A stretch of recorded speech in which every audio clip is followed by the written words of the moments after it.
شہر رمضان الذی انزل فیہ القرآن، جس میں نازل کیا گیا قرآن۔ اب یہاں بھی ایک سوال آیا، ہمیں معلوم ہے کہ حضور پر تو نازل ہوا ہے وہ 22-23 برس میں، ہمارا چونکہ عام سوچنے کا انداز جو ہے وہ عیسوی سال سے ہے، تو نوٹ کر لیجئے کہ سن 610 عیسوی میں قرآن مجید کی وحی کا آغاز ہوا اور 632 میں حضور کا انتقال ہو گیا، 22 برس ہے۔ 22 سالوں میں تھوڑا تھوڑا کر کے قرآن مجید کی نزول کی تکمیل ہوئی ہے محمد رسول اللہ پر۔ تو یہ رمضان میں کیسے نازل کیا گیا؟ اور دوسری طرف ہم دیکھتے ہیں کہ لیلۃ القدر یا لیلۃ المبارکہ جو قرآن مجید میں 2 جگہ آیا ہے، انا انزلناہ فی لیلۃ القدر وما ادراک ما لیلۃ القدر، لیلۃ القدر خیر من الف شہر، وہ ایک رات میں اترنے کا ذکر ہے، اور اس میں تطبیق موجود ہے کہ وہ لیلۃ القدر رمضان مبارک ہی کی ایک رات ہے۔ اس اعتبار سے یہ جو رمضان میں یا رمضان کی ایک مبارک شب میں قرآن کا نازل کیا جانا، اس کا مفہوم کیا ہے؟ 2 آراء اس میں ہیں۔ ایک تو یہ کہ آغاز نزول جو ہوا محمد رسول اللہ صلی اللہ علیہ وسلم پر وہ لیلۃ القدر میں ہوا اور وہ ماہ رمضان مبارک میں ہے، گویا کہ اس کو تعبیر کیا گیا کہ ہم نے اس کو نازل کیا لیلۃ القدر میں، یا رمضان کا مہینہ وہ ہے جس میں قرآن نازل کیا گیا۔ ایک دوسرا مفہوم کہ جو صحیح تر ہے اور زیادہ اس پر اجماع ہے وہ یہ ہے کہ انزال کا مصدر جب آتا ہے، انزل ینزل انزالا، یہ باب افعال کا خاصہ ہے، کوئی کام دفعتاً کر دینا، اور جب باب تفعیل میں وہی مصدر آئے گا نزل ینزل تنزیلا، اس کے معنی ہوں گے رفتہ رفتہ تدریجاً ایک کام کو کرنا۔ تدریج کا لفظ بھی اسی تفعیل کے باب سے، جس کی ایک بڑی اہم مثال ہے اعلام اور تعلیم۔ اعلام، کسی کو کوئی چیز بتا دینا، اب اس کے سمجھ میں آئی یا نہیں آئی ہے وہ جانے، ہمارا کام تھا بتا دینا۔ ایک ہے تعلیم، بڑے اہتمام کے ساتھ محنت کر کے کوئی چیز سمجھانی ہے، پھر یہ بھی دیکھنا ہے یہ بات سمجھ میں آ گئی تو اگلی بات سمجھاؤں، اس کے اندر درجہ بدرجہ جو ہے اس کو علم دیا جا رہا، یہ تعلیم ہے۔ تو قرآن مجید میں نزول کے لیے یہ دونوں صیغے آئے، رمضان مبارک اور لیلۃ القدر یا لیلہ مبارکہ، اس میں آتا ہے باب افعال، شہر رمضان الذی انزل فیہ القرآن انا انزلناہ فی لیلۃ القدر انا انزلناہ فی لیلۃ مبارکۃ۔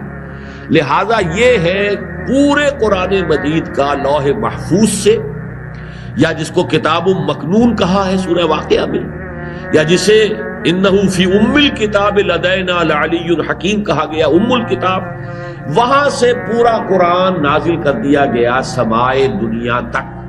یہ لیلۃ القدر میں ہو گیا، یہ وہی سمائے دنیا ہے جس کے بارے میں وہ حدیث بھی آتی ہے کہ اللہ تعالی ہر رات کو اس کے آخری جو ساعتیں ہیں اس میں نزول فرماتا ہے سمائے دنیا تک، اور پھر ایک پکارنے والا پکارتا ہے حل من سائل فاعطیہ، ہے کوئی مانگنے والا کہ میں اسے دوں، عطا کروں، حل من مستغفر فاغفر لہ، ہے کوئی استغفار کرنے والا، معافی چاہنے والا، مغفرت چاہنے والا کہ میں اسے بخش دوں۔ اسی سمائے دنیا تک قرآن مجید پورا کا پورا گویا کہ نازل کر دیا گیا جملۃ واحدہ، یہ سمائے دنیا تک لیلۃ مبارکہ میں یا لیلۃ القدر میں جو ماہ رمضان مبارک کی ایک شب ہے۔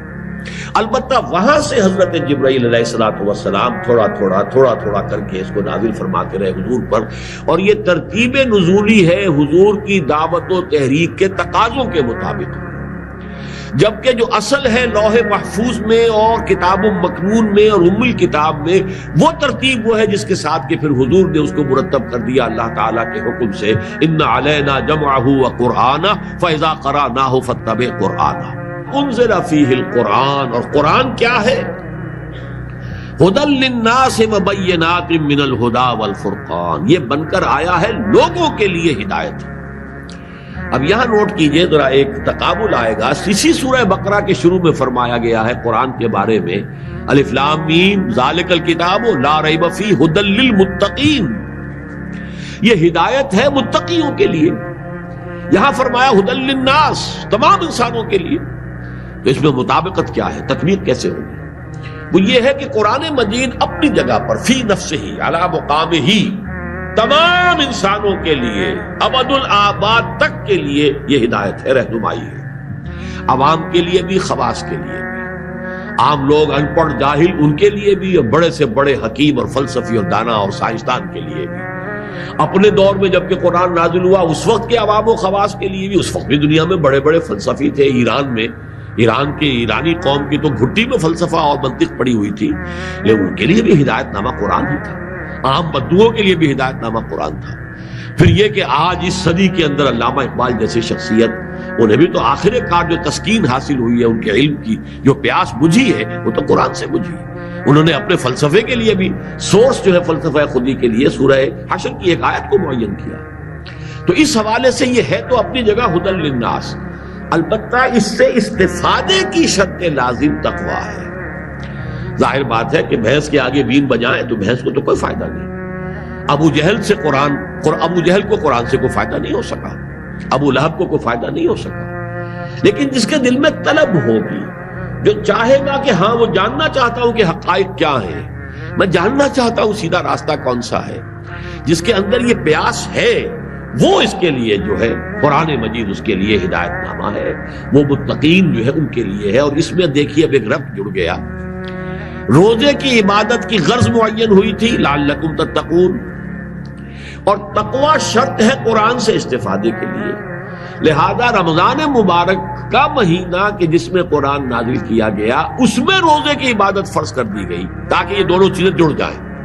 روزے کے ذریعے سے تقوی پیدا ہو، اور اس تقوی کی پونجی لے کر ایک انسان کھڑا ہو رات کو اور وہ قرآن مجید کی تلقی کی کوشش کرے. تلقی کے معنی کیا ہے؟ لقا، ملنا، ملاقات کرنا. اسی سے ملاقات باب مفعلہ ہے، ملاقات. اور اسے تلقی تفاعل کے وزن پر کوئی چیز حاصل کرنا. آپ قرآن کو حاصل کرنا چاہتے ہیں، لیکن اس کے حصول کے لیے تقوی شرط ہے. دن میں روزہ رکھیے، جو بھی کوئی رمق آپ کو تقوی کی میسر آئی، جو بھی کوئی آپ کو تھوڑا بہت جو ہے تقوی حاصل ہوا، اب اسے لے کر رات کو کھڑے ہو جائیے تاکہ وہ قرآن کی تلقی کر سکے، قرآن آپ پر نازل ہو سکے. بقول اقبال کہ تیرے ضمیر پہ جب تک نہ ہو نزول کتاب، گرہ گرہ کشا ہے نہ راضی نہ صاحب کشاف.